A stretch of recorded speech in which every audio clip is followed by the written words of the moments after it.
Good afternoon, everyone. I think I'd like to wake everybody up with some little video that I put together just last night. Because it's my second time in Gibraltar. First time was 15 years ago. And I put a little thing just last night.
Okay, thank you. So the fun part is that the flying equipment which was used to make this video was bought for cryptocurrency. Okay, I'd like some help. Which is my presentation? You hide it somewhere? Okay, okay, just this one. Thank you. My name is Jonas Udris. I'm from Lithuania, from the Center of Registers. For those of you who were in Vilnius last year, you may remember me from, you were visiting my office in Vilnius. And actually, hearing all the presentations today, I was mad at myself because I wanted to rewrite my whole presentation from scratch because of the information which was given already. And also, I noticed that now, I think some of us are facing a huge, experiencing a huge educational gap because of the new technology.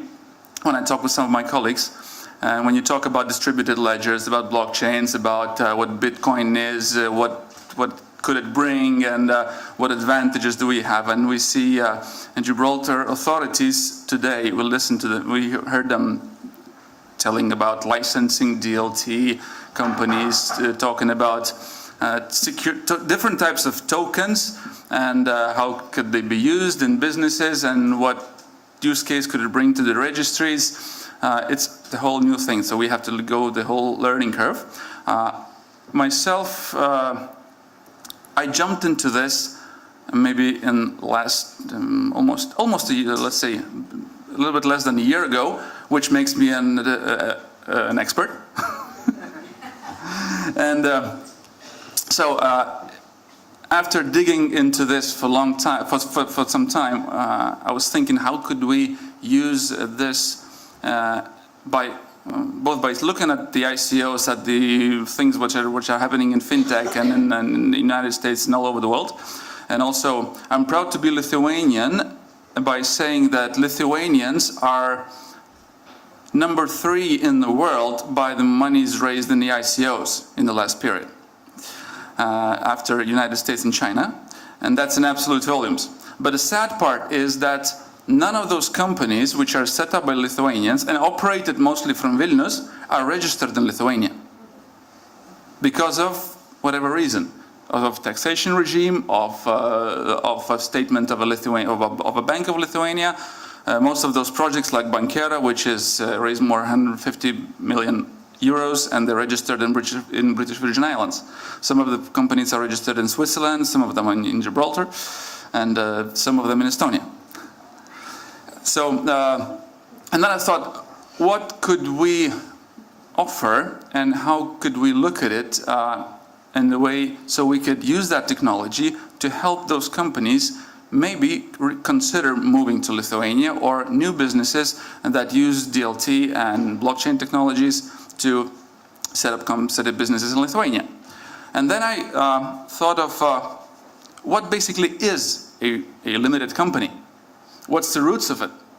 And then you go back 200 years ago when the first limited companies, first limited partnerships were formed, which basically was a legal fiction. Now when we're talking about tokens being a fictionary thing, being something new, something disruptive, go back 200 years ago, it was the same thing. When people put together their money into one basket, getting paper shares in return, and there was and basically a share, or the money they put in represented only the value of money which they're liable with. So, and then the valuable papers was invented also sometime like about that time ago. We have bills of exchange, we had paper checks, and we have banknotes. So what is the property? So basically, what's the technology behind shares, banknotes, and other legal documents? It's a paper technology. Basically, a piece of paper is a basic of a technology. So, and then you can have a valuable paper only in a single original form. So the photocopy of a valuable paper, the photocopy of a banknote is invalid. So it basically creates a criminal offense to make a copy of a valuable paper. And then when basically electronic technologies, when let's say the stock exchanges and use of computers before internet was introduced in financial market, in fintech. So what we have is basically putting, imagine an old steam train and putting some GSM trackers and mobile phones and some digital stuff, but it's still a steam train. So what we have before blockchain is we had an old legacy technology just packed with little electronic and blinking gadgets which make things more and more complicated, which makes things more and more complex, and but still the basis it's all went to the basics of a paper share, let's say. I'll stick to shares. So I've already jumped there. So can a valuable paper be a digital document, electronic document? We have already the electronic documents signed by digital signatures, and they are copyable. So basically, if you have a document signed with a digital signature, it can exist in multiple copies. And but all of the copies have the same legal power. And that doesn't work with a paper share certificate. That doesn't work with a paper banknote. So the answer is no. The valuable paper cannot be a digital document unless it's on a blockchain. Because only blockchain technology ensures that the digitally signed document exists only in one wallet at a time. And that's what made me to come up with an idea together with the colleagues at the registry in several rounds of discussions. How do we approach to all this token economy from the different perspective, from the registry perspective, from the company law perspective? And the answer was, I'll just probably, for the time limit, skip through this. We have some companies closed in public, you all know that. I'll just skip through there and it's problems with transfer and accounting, so I already spoke about it. We also have daily problems with current accounting of shares, current accounting of valuable papers, non-compliance with reporting rules, it was spoken today already, transfer of shares by retrospective date, stealing of shares, dumping of shares, many problems which registrars face daily. So, I think I missed that one. Sorry. So, the innovation which we come up with is a digital share certificate. So it's a new type. You have paper shares, you have a record on a database managed by some central database.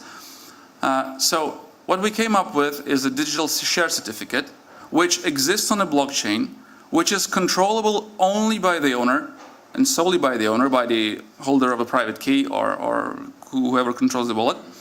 It's easy transferable on a peer-to-peer basis. And it's not controlled by a third party, not controlled by a depository. The digital certificate should be a structured piece of information, let's say, on the blockchain, which contains both public and encrypted sections. So the public data should contain the company name and the code of the company, all the addresses, probably all the other relevant data.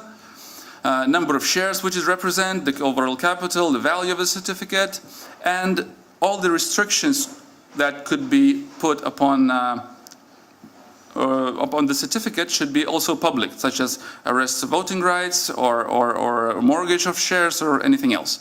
And also the encrypted data, the encrypted part, it should be the owner's personal data, owner's personal information, which should be encrypted with 3 layers, basically with 3 keys. It's the owner's key, the company's key, and the registry's key. And the trick here is that the owner can access all the shares which he owns of all the companies. The company can unlock only the shares of the company, and the registry can unlock all the shares and see all the owners for law enforcement, anti-money laundering, and all the other purposes. So the owner has access to all the shares. He can transfer the entire package. He can transfer only a part. He can mortgage all or the part of the shares. The company always knows its shareholders in real time. Basically, you can sell the shares 5 times a day, and then the director of the company has access to the shareholder structure just the same any minute. And also, if there are some restrictions imposed on the shares, such as court orders or whatever, so it's also instantly public, it's instantly accessible, so the shareholders meetings, members all know what's happening. So the benefits of this concept, which we are working on at the moment, so the share transferred contracts shall be digitally signed and time-stamped, which helps prevent the retrospective signing of contracts. The true composition of shareholders is clear at all times, as I spoke already. Stealing and dumping shares is made impossible because we're facing situations where the company is no longer used or is at the brink of bankruptcy. So they just found some person from out of the EU, mostly those are Russian Federation or some Asian countries' passport, or even forged passport, and they just present a shareholder which is untraceable. So the novelty of this could be that the new types of securities based on shares or not based on shares could be drafted or could be set in the statute of the company or by the decision of shareholders. And the new classes of shares or new classes of valuable papers may they use the same blockchain, they can use the same technology and be offered to the public as digital tokens. So when we talk, when I participate in many of those ICO conferences, and there are many discussions about how do we tokenize assets, how do we tokenize, how do we securitize the token, and then so what we're proposing is going the other way around. We basically tokenize a security. And this way, all the legislation and all the principles are in place already. And okay, we are at basically between, this is the roadmap. And so we are somewhere in between the first and second step now. We have defined a concept, which way we want to go. And we have a working group from the registry department, from the company registry department, and from the IT department, working together in selecting, basically drafting a concept and selecting a technology for it. NEM technology is one of the fair candidates for this. Then we want to launch a sandbox environment where we want to make a sandbox testing of the technology. And then together with the other stakeholders, we want to propose a draft legislation, get it approved, and proceed to implementation. So the major stakeholders in this whole project is the Center of Registers, which is us, the smallest part. Then the Ministry of Economy has expressed huge support in this project.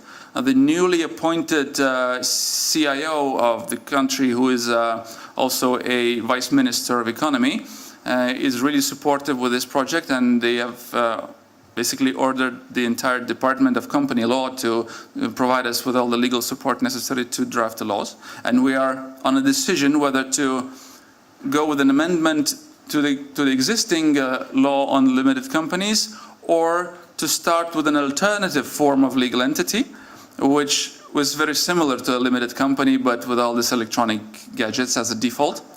Then we are with the Ministry of Finance, which are basically supervising the securities part, and the Bank of Lithuania, which is also doing a lot of pioneering steps forward by implementing blockchain technology, by also preparing some sandboxing, and recently they've they launched a hackathon on creating a collectible crypto coin of Lithuania.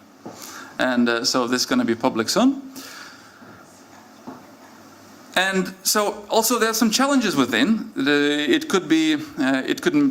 not that easy as it seems. So we need to select a fast, cheap, and open source technology for it to be accessible for everyone. So we're not vendor locked with some private company, and we're not vendor locked with we're not technology locked. So we need to be as open as possible. Also, the legal framework, I already mentioned that part. So we have to fit. Basically, our approach is we ignore every provision of the current law on public companies, but we fit with all other related regulations, such as the civil code, such as the law on trading of securities, and on other related legislation. And also, I think the most important issue is the international trade of digital share certificates. Because, well, let's see, we in the Baltics, we enjoy very, let's say, broad adoption of digital identification through digital certificates and qualified digital signatures and everything. It's not as popular in more Western part of the world, especially, and it's even bigger challenge outside the EU. But still, the owner of shares in a private company can be any national, basically. So we need to have a proper way of identifying those people, and for them to be able to control the digital share certificate is a challenge a little bit. But we have some ideas on that, and I think we will keep updated, and we will update everyone when we come up with some solutions about it. So that was the short presentation. I hope I didn't take too long. And thank you very much. Sure. Thank you. Thank you.